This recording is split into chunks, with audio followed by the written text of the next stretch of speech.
어떤 아버지에게 외동 아들이 있었습니다.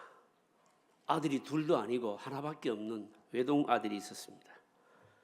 그런데 이 아들이요, 아버지에 대해서 평소에 반항심이 굉장히 많았는데 한 번은 그 반항심이 폭발을 해가지고 결국은 집을 떠나버렸습니다. 집을 떠나버렸으니까 생활이 뻔하지 않겠습니까? 죄악된 삶을 살다가 큰 중한 죄를 저지르고 감옥에 갇히게 된 겁니다. 아들이 생각하기를 다시는 햇볕을 보지 못하겠구나라고 생각을 하십니다.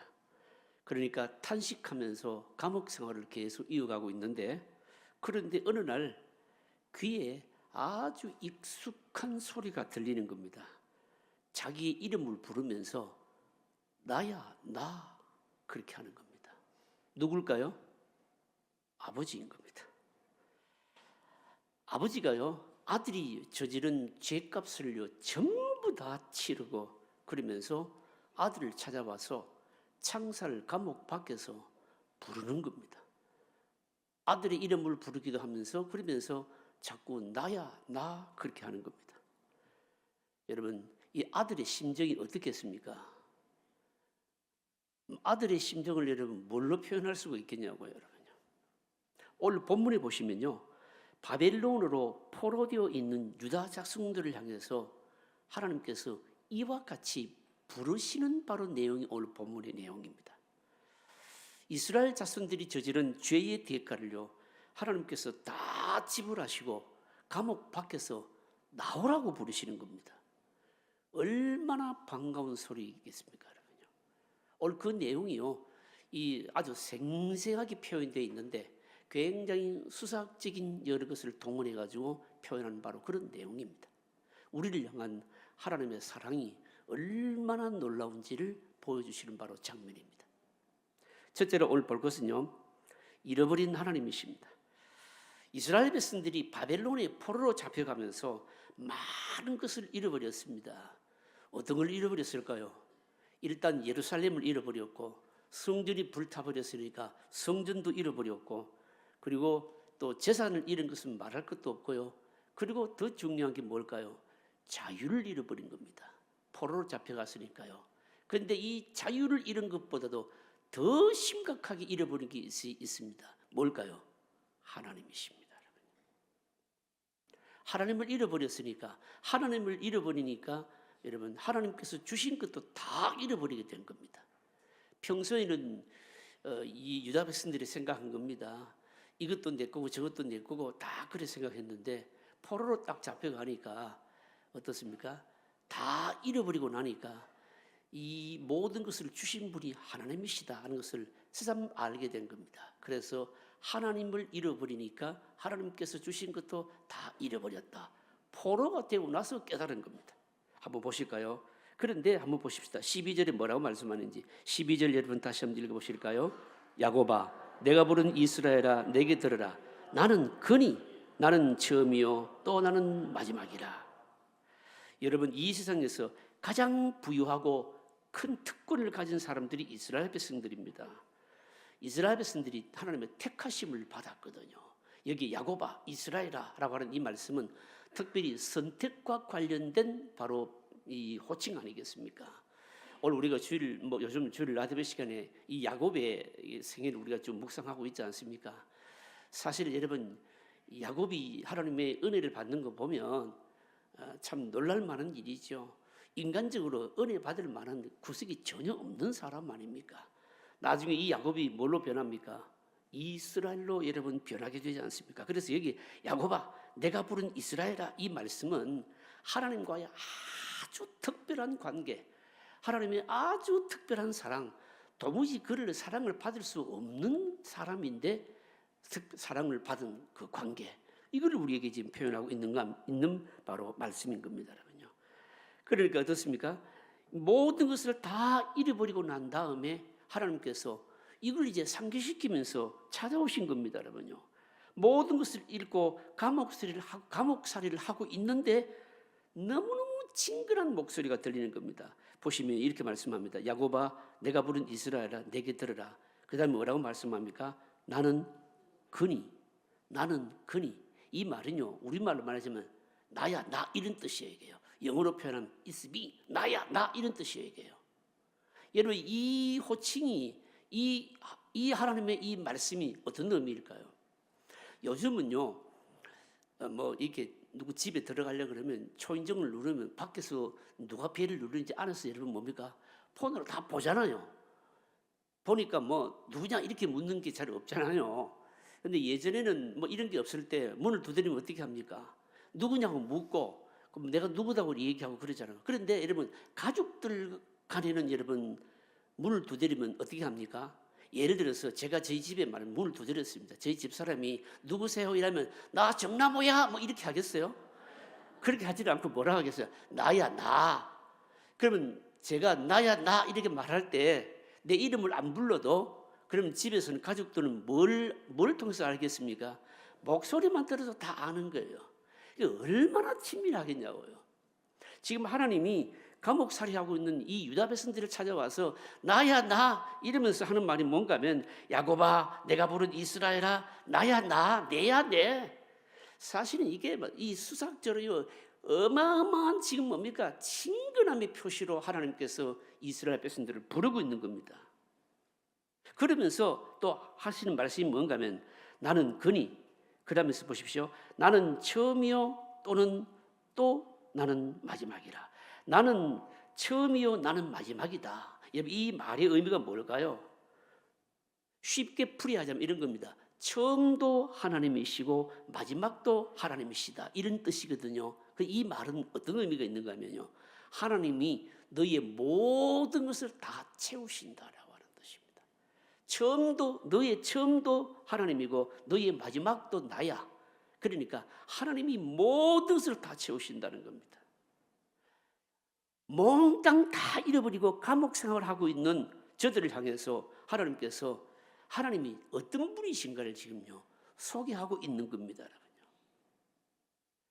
이미 여러분 다 하나님 이스라엘 백성들 알고 있죠. 유다 백성들 알고 있죠. 알고 있었는데 다 그냥 잊어버린 겁니다. 왜 잊어버렸을까요? 자기 욕심대로 하나님의 말씀을 거역하면서 산다고 다 잊어버린 겁니다. 그런데 하나님께서 다시 한 번 더 이걸 상기를 시키는 겁니다. 나야 나, 내가 너를 불렀잖아. 내가 너를 선택했잖아. 그러니까 나는 처음이고 마지막이고 모든 것을 채우시는 바로 나야. 내가 찾아왔어. 이렇게 지금 말씀하고 있는 겁니다. 여러분 이 감옥 생활하고 있는 이스라엘 백성들을 향해 유다 백성들을 향해서 하나님께서 자신이 이와 같은 방식으로 소개하면서 찾아오시는 이 의미가 여러분 뭘까요, 여러분요? 어떤 이런 뉘앙스가 여기 들어 있는가 하면 너희들이 나의 말을 조금이라도 좀 들었더라면 이 지경에 처할 수 있지 이 지경에 처하지는 않았을 터인데 그러면 또 이 지금 감옥 생활한 여기서 너희들이 다시금 나올 수 있는 길은 다시 바로 내가 누구인지를 알고 내 말을 다시 들으면 다시 나올 수 있어. 바로 이런 뜻인 겁니다, 여러분요. 하나도 책망 같은 건 하지 않으시고 그렇게 하십니다, 여러분. 여러분 우리가 하나님의 말씀을 믿고 여러분 듣고 믿으면요 하나님은요 나의 하나님이 되어 주시고요 모든 것을 책임져 주시고 잃어버린 것까지도 다 여러분 되돌려 주시는 분이십니다, 여러분요. 그래서 여러분 우리가 어떤 형편이 있든지 하나님의 말씀을 다시 듣는다고 하는 것은 이건요 보통 특권이 아닌 겁니다, 여러분. 13절에 계속해서 말씀합니다. 13절 한번 읽어보실까요? 13절 같이 읽습니다. 과연 내 손이 땅의 기초를 정하였고 내 오른손이 하늘을 폈나니 내가 그들을 부르면 그것들이 일제히 서느니라. 여러분 이 말씀도 참 깊이 있는 말씀이죠. 여러분 우리 인간들이 살고 있는 공간이 어디입니까? 우리 인간들이 살고 있는 공간은 하늘과 땅 사이에 있는 것이죠. 우리는 어떻게 해서든지 발에 땅을 여러분 딛고 살아야 됩니다. 그런데 우리가 발을 땅에 딛고 있는 이 땅을 여러분 누가 만드셨습니까? 땅의 기초를 누가 만드셨습니까? 하나님이 만드셨다는 겁니다. 과연 내 손이 땅의 기초를 정하였고 무슨 말씀입니까? 하나님은 구석구석 모르는 것이 뭡니까? 없으시다는 뜻이죠, 여러분요.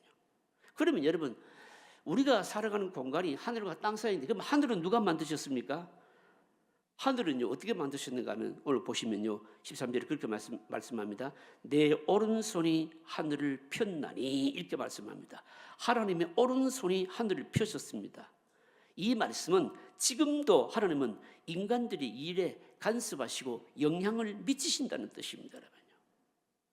그래서 여러분 뭐라고 말씀하는가 하면 내가 그들을 부르면 그것들이 일제히 서느니라. 무슨 말씀입니까? 하나님은요 하나님의 손이 약간만 움직여도 여러분 이 세상에는 전쟁이 일어나는 법입니다.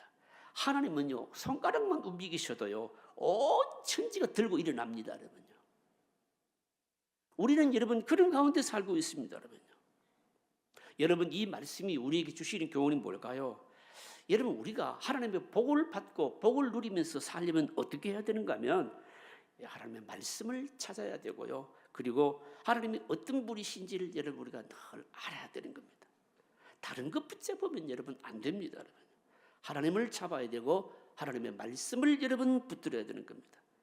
말씀을 붙들면 어떻게 될까요? 하나님의 바로 모든 능력을 우리가 다 가질 수가 있는 겁니다. 여러분 우리는 돈도 가지고 싶고 권력도 가지고 싶고 또 세상에서 능력도 가지고 싶고 남보다 뛰어나고도 싶고 여러분 그러잖아요. 근데 그럴 수 있는 비결이 뭘까요? 그럴 수 있는 비결은 하나님을 잡고 그분의 말씀을 잡으면 됩니다. 왜냐하면 그렇게 될 수 있는 모든 것이 어디서 옵니까? 하나님에게서 오기 때문에 그렇다라고 하는 겁니다.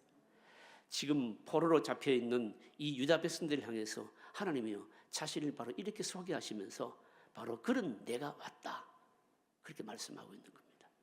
두 번째로 생각할 것은요 하나님의 계획입니다. 여러분 책임질 능력이 없으면서도 사람들을 부르는 자들이 있지 않습니까? 그러나 하나님은요 우리를 부르실 때는요 반드시 놀라운 계획을 가지고 계십니다. 14절이 그걸 말씀합니다. 여러분 14절도 한번 읽어보실까요? 14절 같이 읽습니다. 너희는 다 모여 들으라. 나 여호와가 사랑하는 자는 나의 기뻐하는 뜻을 바벨론에 행하리니 그의 팔이 갈대아인에 임할 것이라. 그들 중에 누가 이 일들을 알게 하였느냐. 여기서 중요한 말이 뭔가 하면요 너희는 다 모여 들으라. 나 여호와가 사랑하는 자는 나의 기뻐하는 뜻을 바벨론에 행하리니 여기서 나 여호와가 사랑하는 자 이게 도대체 누구냐라고 하는 겁니다. 나 여호와가 사랑하는 자 여러분 누굴까요? 여기서는요 여러분 누굴까요? 한번 알아맞혀 보십시오. 누군가 하면요 바사왕 고레스입니다. 여러분 그러면 좀 의문이 드는 게 있잖아요. 아니 바사왕 고레스는 이방인이고 하나님도 모르는데 어떻게 하나님께서 내 사랑하는 자라 그렇게 표현할 수 있느냐. 이게 여러분 의문이죠. 여러분요. 어떻게 바사왕 고레스가 여호와께서 사랑하는 자일 수 있느냐 이런 의문이 들 수 있습니다. 여러분요. 왜 여러분 바사왕 고레스가요 하나님을 사랑하는 자가 되느냐면 그 사람이 하나님을 모르고 믿음도 없고 이방인이긴 하지만 그는요 하나님이 사랑하시는 유다 백성들을 바벨론에서 구출해내는데 해방시켜내는 이 일에 책임을 맡았기 때문인 겁니다. 여러분요. 여러분 이거는 중요한 거예요. 여러분요. 이게 무슨 말씀인가 하면 하나님께서는요 하나님이 원래 사랑하는 자는 누구냐면 유다 백성들을 사랑하시죠. 유다 백성들을 사랑하는데 그들이 감옥에 있습니다. 그들을 감옥에서 그러니까 바벨론에서 다시 해방시키는데 이 일을 행하는 책임을 고레스에게 맡겼다는 겁니다. 하나님께서 자기가 사랑하는 자들을 위해서 어떤 책임을 맡거나 일을 하는 사람은요 그 사람도 뭡니까? 그 사람이 귀해서가 아니라 사실은 유다 백성들을 사랑해서 그들을 바벨론에서 해방시키는 이 일을 바로 이 고레스에게 맡겼기 때문에 그래서 하나님께서 고레스를 향해서도 내 사랑하는 자 이렇게 표현하고 있는 거예요. 여러분 이거는 대단히 중요한 의미를 가지고 있는 겁니다. 여러분요. 하나님은요 부족하지만 자기 백성들을 위하는 사람들을 굉장히 사랑하십니다. 그 사람이 비록 하나님을 좀 모르고 믿음이 없는 사람이라 할지라도 그렇습니다. 여러분 우리가 교회와 성도들을 사랑하는 자들이 받을 복이 어떤 것인지 이 말씀을 통해서 알 수 있는 거예요. 여러분요. 하나님의 특별한 복과 사랑을 받으려고 여러분 우리는 막 몸부림치고 애쓰고 그러잖아요. 사실은 그렇게 할 필요 없습니다. 우리가 그냥 하나님을 사랑하는 교회 사랑하고 하나님을 사랑하는 성도들을 사랑하고 여러분 그러면요 하나님은 자연히 뭡니까? 그 사람을 사랑하게 돼 있고 그 사람에게 복을 주시도록 돼 있는 거예요, 여러분요. 뭐 아멘 잘 안 하시는데 이게 무슨 말씀인가 하면 내가 복 받으려고 몸부림치고 그렇게 하지 말고 하나님을 사랑하시는 거 좋아하면 되는 거예요. 하나님이 누구를 사랑하시는가 하면 여러분 교회입니다. 교회는요 예수님 자기 몸을 내어주시면서 바로 사랑하신 기관이 교회 아닙니까? 여러분요. 교회 사랑하고 그리고 교인들 사랑하고 그렇게 하면은 하나님께서 그 사람에게 복 안 주고 싶어도 다 주시게 돼 있는 거예요. 심지어 여러분 고레스는요 이방인은 하나님 모르는 사람 아니었습니까? 바벨론에 있는 유다 백성들을 해방시키는 이 일에 책임을 맡았으니까 유다 백성들을 사랑하기 때문에 하나님께서 고레스까지도 뭡니까? 내 사랑하는 자라고 그렇게 표현했다는 거죠, 여러분요. 여러분 이거는요 거꾸로 말하자면요 사실은 우리에게 경고의 말씀이기도 하잖아요, 여러분요. 어떤 면에서요? 자기 욕심만 위하고 교회는 하나님의 백성들에게 관심 없는 사람들은요 하나님은 다 멀리하신다는 것이죠, 여러분. 여러분 그래서 우리가 하나님 복 받기를 원하고 하나님 사랑받기를 원하면 교회를 사랑하고 하나님께서 사랑하시는 하나님의 백성들을 성도들을 사랑하고 여러분 그러면 자연적으로 하나님의 사랑을 받게 되어 있는 거죠, 여러분요. 계획이 있다는 것은 여러분 대단히 중요합니다. 계획 없이 어떤 일을 하니까 여러분 반대나 어려움이 오면 어떻습니까? 그만둬버리는 거죠. 그러나 계획이 있으면요 어떤 일을 하다가도 뭡니까? 반대나 어려움이 있어도 끝까지 하죠. 계획을 세울 때는 어려움도 다 예상을 하거든요, 여러분요. 한번 보실까요? 15절입니다. 15절 같이 읽으실까요? 같이 읽습니다. 나 곧 내가 말하였고 또 내가 그를 부르며 그를 인도하나니 그 길이 형통하리라. 고레스라는 사람을 세워서 바벨론을 멸망시키고요 이스라엘 자손들을 고국으로 돌아가게 하는 것이 이게 하나님께서 세우신 계획입니다. 그 길을요 하나님이 인도하시기 때문에 그 길이 형통하리라. 아무도 막을 수가 없는 겁니다, 여러분요. 여러분 실제로 우리가 이 이스라엘 유다 백성들이 이 바벨론에서 해방이 되어서 나올 때 어떻게 됐는가 하면요 바벨론 군대는요 고레스가 여러분 쳐들어올 때까지도 사실은 몰랐습니다, 여러분요. 하나님은 생각지도 못한 사람을 통해서 상상할 수 없는 일을 하시는 분이시거든요. 하나님이 하시는 일의 특징이 뭡니까? 하나님이 하시는 일의 특징은요 우리 입장에서 보면요 돈 한 푼 안 들이고 하는 겁니다. 뭐만 있으면 여러분 될까요? 믿음만 있으면 됩니다. 누가 하실까요? 하나님이 하시거든요, 여러분요. 놀라운 게 여러분 바로 이겁니다. 16절 읽어보실까요? 16절 같이 읽습니다. 너희는 내게 가까이 하라. 나와라. 이것을 들으라. 내가 처음부터 비밀이 말하지 아니하였나니 그것이 있을 때부터 내가 거기에 있었노라 하셨느니라. 이제는 주 여호와께서 나와 그의 영을 보내셨느니라. 자, 여러분 이게 무슨 말씀입니까? 이거 좀 해석을 해야 되거든요. 내가 처음부터 비밀이 말하지 아니하였나니 이게 무슨 말씀인가 하면 사실은 이 유다 백성들이요 바벨론 포로에서 이 고레스의 칙령으로 풀려날 것은요 이미 하나님께서 다 계획하신 일 아닙니까? 계획하신 일이었는데 세상에서는요 사실 철저히 이 일이 감추어져 있었습니다. 그런데 하나님의 백성들에게는요 감추어지지 않았고 비밀이 아니었습니다.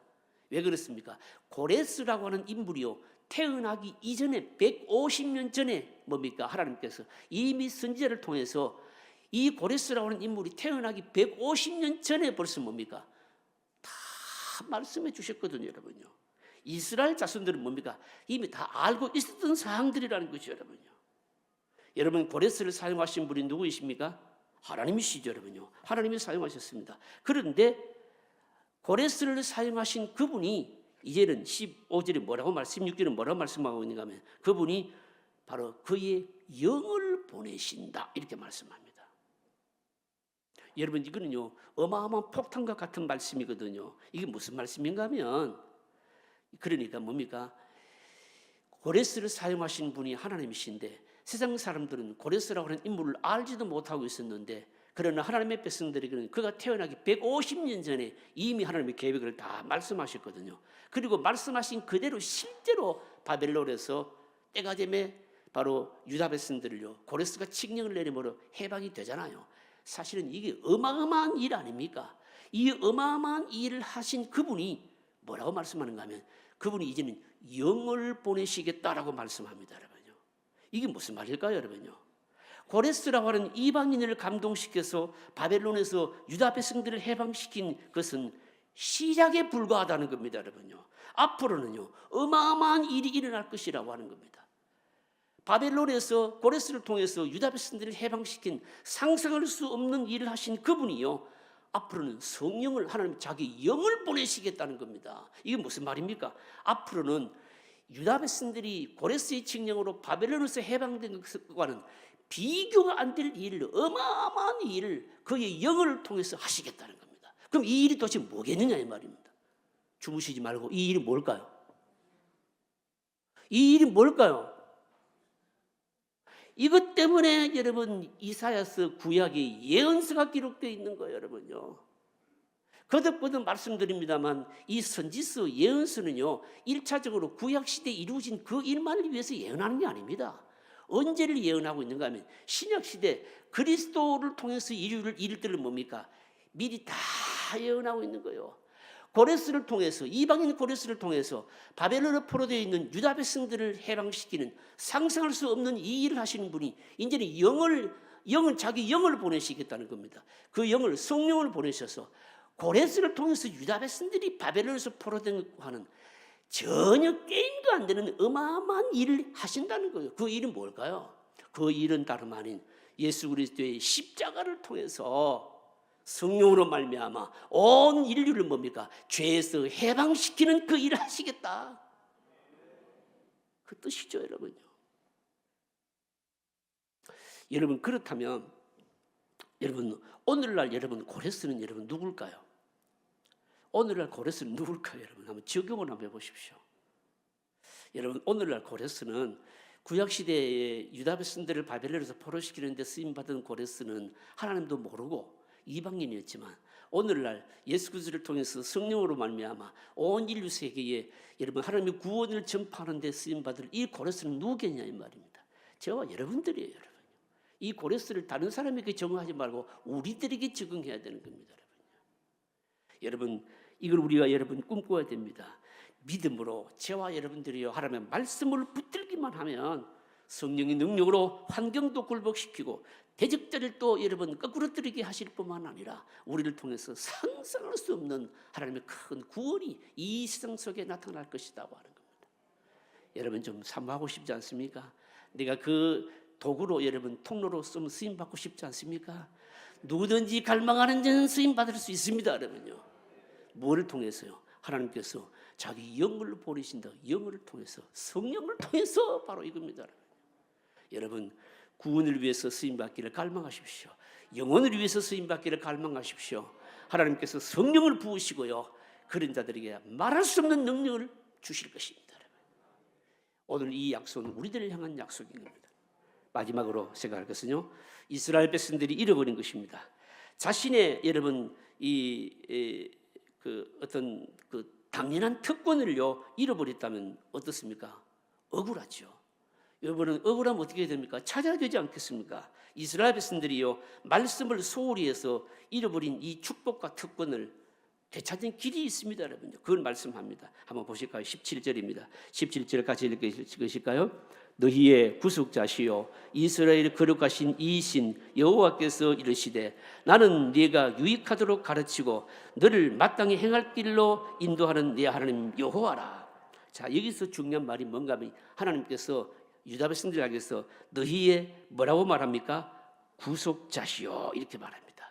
구속자, 이 발음을 잘해야 됩니다. 구속 이래버리면 안 되고 구속자, 리디머, 구속자라고 이렇게 표현하고 있잖아요. 여러분, 요즘은 우리가 이런 제도가 없기 때문에 이 말의 의미가 우리에게 별로 와닿지 않죠. 노예 제도가 있을 때는 이 구속자라고 하는 것은요 어마어마한 거죠. 여러분, 구속자는 원래 뭔가면요, 노예들에게 돈을 주고 뭡니까? 해방시키는 것을 말하는 것이거든요. 노예를 돈 주고, 그러니까 빼내주는 그 노예 상태에서 해방시켜주는 사람을 말하는 겁니다, 여러분요. 그런데 보통 사람들은요, 여러분 생각해 보십시오. 내가 노예였는데 누군가가 내 노예 값을 주인에게 지불하고 나를 빼내줬다면, 그러면요, 나는 여러분 그 다음부터는 누구의 소속입니까? 나를 위해서 돈 지불해 준 그 사람의 소속이 되는 것이죠. 그 사람의 말을 절대적으로 여러분 들어주지 않겠습니까? 그래서 옛날에는요, 노예 제도가 있을 때는요, 돈을 주고 그 노예를 빼내주었으면요, 돈 빼내준 그 구속자는요, 노예를요, 진짜 뭡니까? 종처럼 부리는 겁니다. 그리고 그 노예에서 해방된 사람도 다른 거는 몰라도 돈을 주고 자기를 빼내준 그 사람에 대해서는 뭡니까? 죽도록 뭡니까? 복종해야 되는 거죠, 여러분요. 여러분, 우리를 죄에서 여러분 해방시킨 구속자는 누굽니까? 예수님이시죠, 그죠? 여러분, 예수님이신데, 여러분, 예수님 하나님이십니다. 그런데 우리를요, 하나님은 자기 아들의 피값을 통해서 우리를 죄의 속박에서 다 속량시켜 주셨는데, 여러분, 아들의 죽음을, 목숨을 바치면서 우리를 속량시켜 줬다면, 그러면요, 우리를요, 마음껏 부리지 않겠습니까? 왜냐하면 돈이 아니고 아들의 목숨을 주고 우리 죄값을 속량시켜 주셨으니까 이제 우리들은 마음대로 부려야 되지 않겠습니까? 그런데 놀랍게도 하나님은요, 그렇게 어마어마한 희생을 치르면서 우리를 여러분 속량해 주셨지만 우리에 대해서 뭡니까? 조그마한 권리 하나도 행사하지 않으셨다는 거죠, 여러분요.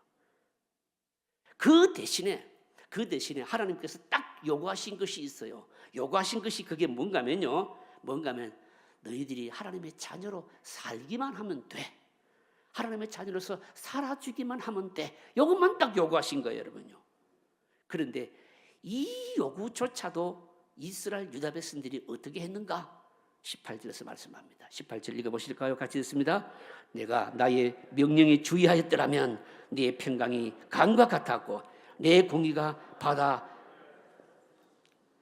물결 같았을 것이며, 여기서 중요한 말이 뭘까요? 네가 나의 명령에 주의하였더라면. 어마어마한 대가를 치르고 우리를 해방시켜 주시고 아무도 요구하지 않으시고 그냥 하나님의 자녀로서 그렇게만 살았으면 좋겠다 하는데, 그 말을 여기에 나의 명령에 주의하였더라면 그 말을 들었단 말입니까? 안 들었단 말입니까? 안 들었다는 거죠, 이게요. 하나님의 말씀대로 연단 먹고 순종으로 받았더라면 어떻게 되는가 하면요, 내 평강이 강같이 흘렀을 것인데, 여러분, 그러지를 않았다는 거죠, 여러분요. 너무 안타깝다는 거죠, 여러분. 이거 지금 얘기하려고 하고 있는 겁니다, 여러분. 우리가 생각해야 됩니다. 우리가 하나님의 말씀에 순종해서 살고요, 말씀으로 연단받으면요, 뭐가 보장되는가 하면요, 평강을 보장받습니다. 하나님의 은혜가 강같이 흐를 것이고요, 의가 여러분 바다 물결같이 우리에게 밀려오게 될 것입니다. 하나님의 유다 백성들에게 이거 얘기하는 겁니다, 여러분. 은혜가 강같이 흐르면 어떻게 될까요? 은혜가 강같이 흐르게 되면, 여러분 보십시다. 19절 또 읽어보실까요? 19절 같이 읽습니다. 내 자손이 모래 같았겠고 내 몸의 소생이 모래알 같아서 그의 이름이 내 앞에서 끊어지지 아니하겠고 없어지지 아니하였으리라 하셨느니라. 무슨 말씀입니까? 은혜의 강이 흐르면요, 강가에 황금 모래들이 반짝반짝인 것 같이 그렇게 후손들을 통해서 복을 주시겠다는 겁니다, 여러분. 이거 다시금 되찾기를 원한다. 하나님께서 이거 말씀하고 있는 겁니다. 반면에 또 22절 말씀 보시면 22절 이렇게 말씀합니다. 여호와께서 말씀하시되 악인에게는 평강이 없다 하셨느니라. 여기서 악인은요, 하나님과 하나님의 말씀을 거부하면서 자기 욕심대로 산 사람을 말하는 것이거든요. 하나님이 하늘과 땅을 명하여서 이런 악한 자들을 토하여 낸다고 이렇게 말씀하고 있는 겁니다. 말씀을 정리하겠습니다. 유다 백성들에게 다시 한 번 더 요구하는 것이 여러분 뭘까요? 여러분, 너희들이 다시금 이 바벨론에서 해방되어서 예루살렘으로 돌아가서 다시 평안을 누릴 수 있는 길은 복잡하지 않다는 겁니다. 다시 하나님의 말씀을 붙들고 살면 된다는 겁니다. 하나님의 백성들의 여러분 믿음이 있지 않습니까? 뭘까요? 여러분, 모든 것이 하나님의 손 아닙니다, 여러분요. 아무리 어렵고 복잡하고 여러분 그래도 이 세상의 모든 것은 하나님의 손 안에 있거든요, 여러분요. 하나님 잃지 말고, 그리고 여러분 하나님의 말씀 잃지 않고 그렇게 살면은 하나님이 지켜주실 것이고요. 이런 것도 찾아주신다. 오늘 주시는 교훈입니다. 여러분 이 은혜의 삶이 매일매일 지속될 수 있기를 주의 이름으로 축복합니다.